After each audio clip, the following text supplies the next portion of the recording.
बर, आता या सगळ्या परिस्थितीमध्ये मग तुमचा उदरनिर्वाह कसा चालतो आता? माझ्या एक प्रॉपर्टी आहे इंदोरमध्ये, ज्याच्यामध्ये मला रेंटल इन्कम येते, त्याच्यासाठी माझा उदरनिर्वाह चालू आहे. बर, मग आता तुमचा मुलगा तर तुमच्या विरोधात बोलतो सातत्यानं. तो म्हणतो मी वडिलांबरोबर आहे, आई जे म्हणते ते खोटं बोलते. मग मुलगा का तुम्हाला खोटं ठरवतो? मुलगा खोटा ठहरावण्याच्या अशी वेळ आहे, बहुतेक मैं खुद भी कभी हो सकता है कि खोटा बोल दूंगी कि ये मैं जो बोल रही थी ना वो सब झूठ था. ऐसी परिस्थिती निर्माण हो सकती है. माहीत आहे कशाला? क्योंकि धनंजय मुंडे जे ट्रम्प कार्ड खेळत आहे ना, धनंजय मुंडेकडे एक ट्रम्प कार्ड आहे. तुम्ही बघा, माझी गोष्टी नका बघू तुम्ही. 2019 पासून पूर्ण त्यांच्या मंत्रीकाल बघा. दरवेळी हॉस्पिटलमध्ये त्यांच्याकडे एक ट्रम्प कार्ड आहे, बिमारीच्या, ॲक्सिडेंटच्या, हॉस्पिटलमध्ये भरती होण्याच्या. मुलाबाळांना माझी प्राण जाणार आहे, तुमची आई असं करत आहे. माझे मुलाबाळं मला पण सांगत आहे की तुम्ही क्या आमचे वडिलांना मारून टाकणार आहे का, असं सगळी गोष्ट बोलून. तुम्ही सांगा की तो माझा पती नाही आहे, तुम्ही नाव हटवा. माझे मुलाबाळा सांगताय असं ट्रम्प कार्ड आहे त्यांच्याकडे.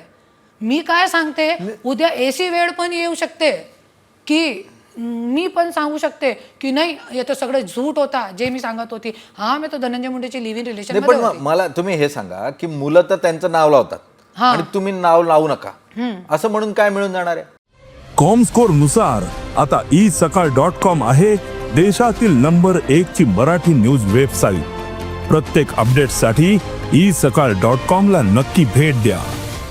काय मिळून जाणार आहे मला पण कळत नाही की त्यांना काय मिळून जाणार. आणि एक माझे वकिलांनी खूप चांगली युक्तिवाद केला होता खालच्या कोर्टामध्ये की 2098 पासून त्यांना काय प्रॉब्लेम नाही होती नाव लागण्यामध्ये. आतापासून नाव लागण्यामध्ये 2021 पर्यंत काहीही प्रॉब्लेम नाही होती.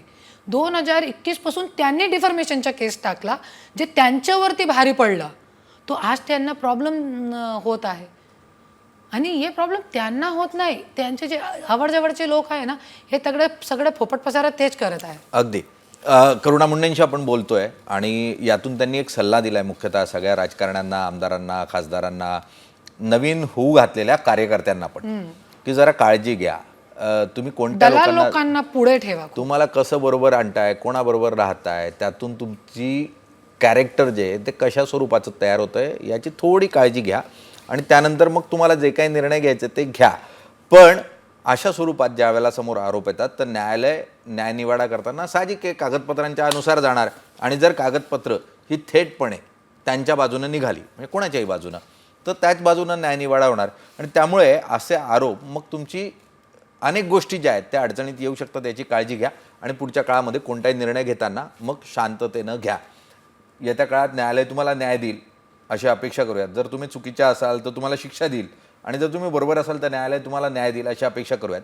आणि आज तुम्ही स्टुडिओत आलात, तुमची बाजू मांडलीत, त्यासाठी धन्यवाद. आम्ही धनंजय मुंडेंनाही विनंती करतो की त्यांनीही यावं, त्यांनीही त्यांची बाजू मांडावी, म्हणजे दोघंही पक्ष बरोबरीने आम्ही लोकांना सांगू शकू. खूप खूप धन्यवाद. उनको भी बुलाइए, मैं तो बोलूंगी क्योंकि ये त्यांची बहुत इच्छा बड़ा असली तर मुद्दा है. आम्ही एक पब्लिक फिगर है वो, और यदि हमारे समाज में मंत्री लोग ही ऐसे बैठे रहेंगे, इस तरीके के बैठे रहेंगे, जो एक 27 वर्ष, आज जज साहब भी वही बात के लिए हंसे कि आप बोल रहे हो बच्चे मेरे हैं और पत्नी मेरी नहीं. जज साहब हंस दिए इस बात पे. 2 बार उन्होंने ये बात बोली. नीचे के कोर्ट में भी जज उसी बात पे हंसे. तो आज ये बहुत देखने वाली बात है कि 27 साल एक आदमी एक औरत के साथ रह के, उसके साथ बच्चे पैदा करके, सारे पेपर पुरावे होने के बावजूद ये बोलता है कि मेरी पत्नी नहीं है.